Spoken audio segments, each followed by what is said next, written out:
1983 నుండి ఇప్పటి వరకు చూడవలసిన ముఖ్యమైన డాక్యుమెంట్స్. 1983 నుండి ఇప్పటి వరకు భూముల ట్రాన్సాక్షన్స్ పూర్తిగా కంప్యూటరైజ్డ్ అయ్యాయి. ఈ సమయంలో వెరిఫై చేయాల్సిన డాక్యుమెంట్స్ ఏమిటో చూద్దాం. మొదటిది డిజిటల్ ఈసీ. ఆన్లైన్ లో లభిస్తుంది.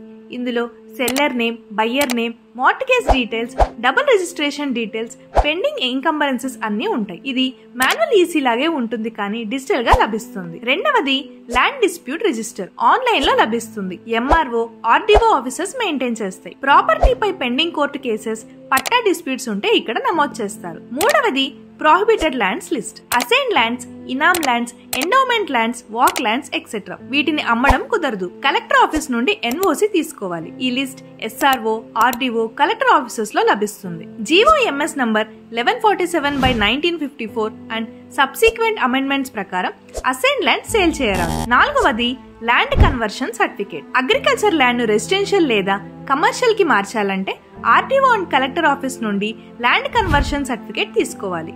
ఇది లేకపోతే హౌస్ సైట్స్ కి రిజిస్ట్రేషన్ చేయరాదు. ఈ డాక్యుమెంట్స్ తప్పనిసరిగా వెరిఫై చేయకపోతే మీరు కొనుగోలు చేసిన భూమి ఫ్యూచర్ లో రద్దు కావచ్చు. నెక్స్ట్ వీడియోలో మనం ఫ్యామిలీ సంబంధిత డాక్యుమెంట్స్, రెవెన్యూ రికార్డ్స్ మరియు లేఅవుట్ అప్రూవల్స్ గురించి చూద్దాం.